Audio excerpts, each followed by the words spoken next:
देखिए, हम पहले पहुँचेंगे तो सीवी हमारा देखेगा इंटरव्यूअर, उसके बाद पूछे उससे उसको उसके मुँह से एक क्वेश्चन निकल सकता है, what is the meaning of civil engineering. आप सिविल इंजीनियर हो तो सिविल इंजीनियरिंग का मीनिंग क्या होता है। इसको मैंने सोचा, आप भी सोचिएगा अपनी तरफ से। मैंने जो सोचा तो मेरे तरफ से ये मीनिंग निकल के आया, civil means dealing with civilians at large caters of the building and structure, laying of road, railways, bridge, canal, dam provide ideal environment for comfortable living. After detailed tool, proof design and meticulous execution and leisurely construction. मैंने बहुत सोचने के बाद मेरे दिमाग में ये ideas आया माइंड में कि इसको हम इस तरह डिफाइन कर सकते हैं। उसके बाद इंटरव्यूअर का क्वेश्चन हो सकता है, व्हाट इज़ हाइड्रेशन। हाइड्रेशन क्या है। Hydration is the reaction between cement and water. Cement और वाटर के बीच में जो रिएक्शन होता है उसको हम लोग हाइड्रेशन बोलते हैं। इंटरव्यूअर का थर्ड क्वेश्चन हो सकता है, what is curing of concrete. हम लोग वाटर क्यूरिंग करते हैं कंक्रीट का, वही है curing of concrete. Curing is the application of water and the concrete surface of the proper hydration to occur. Okay, इसको हम लोग इस तरह आंसर कर सकते हैं। इंटरव्यूअर जो उसके नेक्स्ट क्वेश्चन पूछ सकता है ये है, what is the method of curing. Curing करने के मेथड क्या होते हैं। आप हम उसको इस तरह आंसर कर सकते हैं, generally water applied various mean then common method of curing. इसमें हम स्प्रिंग क्यूरिंग करते हैं, वेट कवरिंग जिस पे हम लोग कॉलम हुआ या फिर बीम हुआ उस पर वेट कवरिंग करते हैं। पॉन्डिंग क्यूरिंग हो सकता है, एप्लीकेशन ऑफ क्यूरिंग कंपाउंड होता है, स्टीम क्यूरिंग भी होता है। इसको हम इस तरह आंसर कर सकते हैं। उसके बाद इंटरव्यूअर का क्वेश्चन हो सकता है, when an aggregate may be called flaky. एक एग्रीगेट को कब हम फ्लेकी कहेंगे, तो उसको हम इस तरह आंसर कर सकते हैं, when the last dimension of the aggregate less than 60% then aggregate may be called flaky. इसको हम इसलिए इस तरह आंसर करें, अगर जो किसी एग्रीगेट का डायमेंशन 10 mm है और उसका 60% 10 mm से कम है तो हम उसको फ्लेकी कहेंगे। इसको इस तरह से आंसर कर सकते हैं। और जो उसका क्वेश्चन आगे का हो सकता है, what for quality control of cement test are done. Quality control के लिए कौन कौन से टेस्ट सीमेंट के लिए चाहिए हमको, उसको हम इस तरह आंसर करते हैं। मैंने इधर आपको दिया हुआ कुछ, the test that are required to be quality check for the cement initial and final setting time, soundness, consistency, tensile strength। ये हम उसको इंटरव्यू को गिना सकते हैं। उसके बाद इंटरव्यूअर आपको क्वेश्चन कर सकता है, क्वेश्चन आगे पीछे हो सकता है लेकिन मोस्टली ये क्वेश्चन पूछे जाते हैं इंटरव्यू में, व्हाट इज कूपिंग।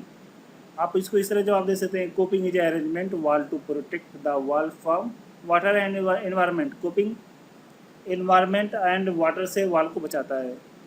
ओके, और उसके बाद इंटरव्यू का क्वेश्चन हो सकता है, define quality assurance and quality control assurance, sorry quality control. अब इसको हम इस तरह से मैंने अपनी तरफ से क्वेश्चन करने का आंसर करने का प्रयास किया है। Quality assurance is a set activities for ensuring quality in the process by which product are developed. और क्वालिटी कंट्रोल को इस तरह हम डिफाइन कर सकते हैं, QC is a set of activities for ensuring quality in product. The activities focus on identifying defect in the actual product. Okay, आपको answer तो समझ में आ ही गया होगा, आई होप। और उसके बाद में इंटरव्यू का क्वेश्चन होता है, what is the deflection and deformation. Deflection क्या होता है, डिफॉर्मेशन क्या है होता है। देखिए, डिफ्लेक्शन वो होता है जिसमें टेम्परेरी चेंज आता है, डिफॉर्मेशन जिसमें परमानेंट चेंज आता है। वही है मैंने इसमें आंसर करना है, deflection is the temporary displacement and deformation is the permanent displacement. Okay, उसके बाद इंटरव्यू का क्वेश्चन होता है, what is the development length. Development length क्या होता है, डेवलपमेंट लेंथ देखिए किसी बार में या किसी बार में जब उसको हम बेंड करते हैं तो उसमें खिंचाव टेंसाइल स्ट्रेंथ जो होता है उसी को हम डेवलपमेंट लेंथ बोलते हैं। तो देखिए, development length is a embedded A extra length. किसी चीज़ में एक्स्ट्रा लेंथ हो जाना उसको हम लोग डेवलपमेंट लेंथ बोलते हैं। और उसके बाद में हमारा क्वेश्चन क्या हो सकता है, what is the difference between working stress method and limited state design method? Working stress method में क्या हम लोग पढ़ते थे? इलास्टिसिटी मटेरियल, और लिमिटेड स्टेट में प्लास्टिसिटी मटेरियल। देखिए, हम इसको इस तरह से आंसर कर सकते हैं। Working stress method is consider elasticity of material never loaded beyond the elasticity limit, where limit state design method based on plasticity method. इसमें मैंने दोनों दे दिया है कौन क्या होता है। उसके बाद इंटरव्यू का क्वेश्चन हो सकता है what may be mix proportion of M 10 grade of concrete. ये तो मेरे ख्याल सभी जानते हैं, सीमेंट एंड एग्रीगेट 136 का होता है। और उसके बाद इंटरव्यू का क्वेश्चन हो सकता है व्हाट इज शटरिंग। शटरिंग क्या होता है? इसमें शटरिंग को हम इस तरह आंसर कर सकते हैं, to place the permanent structure a temporary structure specified shape and dimension is built on the site which termed as shuttering। हम किस तरह से परमानेंट स्ट्रक्चर बनाने के लिए टेम्परेरी स्ट्रक्चर बनाते हैं, उसी को हम लोग शटरिंग बोलते हैं। और उसके बाद इंटरव्यूअर का क्वेश्चन हो सकता है why I section beam are preferred. हम लोग आई सेक्शन बीम ही क्यों प्रेफर करते हैं, उसको इस तरह से आंसर कर सकते हैं। उसको पॉइंट में मैंने बताया हुआ है उसके specification. I section preferred because it provide larger stiffener lateral dimension. ये ज़्यादा स्टिफनेस प्रोवाइड करता है लेटरल डायरेक्शन में। It has large movement of inertia, ये ज़्यादा मूवमेंट ऑफ इनर्शिया रखता है। I section has lowest shape factor. I section जो होता है ये बहुत कम शेप जगह लेता है। ओके, उसके बाद में हम लोग जो इंटरव्यू को क्वेश्चन हमसे पूछ सकता हुआ था what is specific gravity of cement. इसका 3.5 इन जनरल में होता है। ओके, स्पेसिफिक ग्रेविटी 3.7 जनरल में होता है। और उसके बाद इंटरव्यूअर क्वेश्चन अपने से पुटअप कर सकता है what is mean by open graded cement. Open graded cement क्या होता है? तो ओपन ग्रेडेड को हम लोग इस तरह आंसर कर सकते हैं when open graded aggregate are have coarse size aggregate and a result of concrete product more air void. इसको हम इस तरह करेंगे जिसमें ज़्यादा एयर वाइड प्रोवाइड करता है वो ओपन ग्रेडेड एग्रीगेट होता है, सीमेंट होता है, सॉरी। उसके बाद में इंटरव्यूअर हमसे जो क्वेश्चन पुटअप कर सकता है ये है what is meant by TMT bar. TMT बार क्या होता है? ये तो हम लोग सभी सुनते ही आए। TMT bar means thermo mechanically treated. This bar has high tensile, high strength of high corrosion resistant to the exposure of environment. इसको हम इस तरह आंसर कर सकते हैं।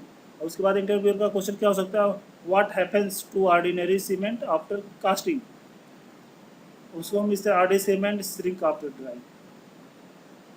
ऑर्डिनरी सीमेंट को जो हम कास्टिंग करते हैं उसके बाद उसमें क्या चेंजेज आता है? ऑर्डिनरी सीमेंट श्रिंक होता है, सिकुड़ जाता है सूखने के बाद। इंटरव्यूअर उसके बाद आपको क्वेश्चन पुटअप कर सकता है with what compound of cement hydration take place.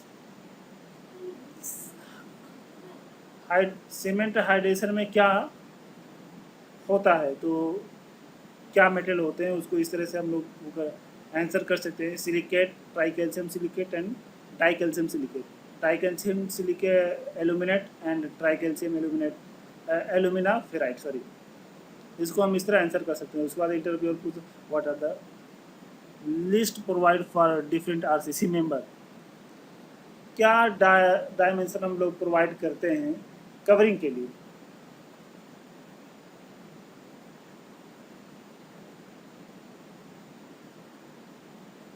Sorry, इधर मुझे लिस्ट कवर प्रोवाइड लिखना चाहिए था, मैं भूल गया इधर लिखना। मैं बता दूँ इधर कवर रहेगा। ओके, तो इसको हम लोग देखिए किस तरह आंसर कर सकते हैं। फुटिंग 50 mm मिनिमम होता है, कॉलम 40 mm मिनिमम होता है, बीम 25 mm मिनिमम होता है, स्लैब 20 mm मिनिमम होता है। ओके, उसके बाद इंटरव्यूअर हमसे क्वेश्चन पूछ सकता है when the possibility segregation is must.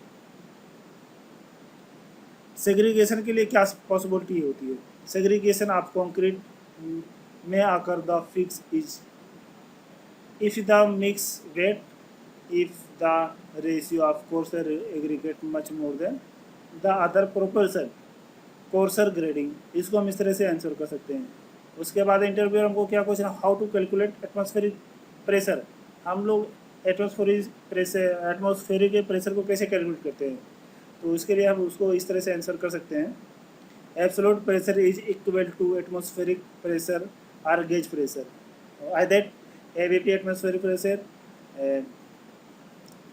Absolute pressure equal to atmospheric pressure और माइनस गेज प्रेशर। ओके, उसके बाद इंटरव्यूअर अपने से क्वेश्चन पुट अप कर सकता है, what are function of a column in a building.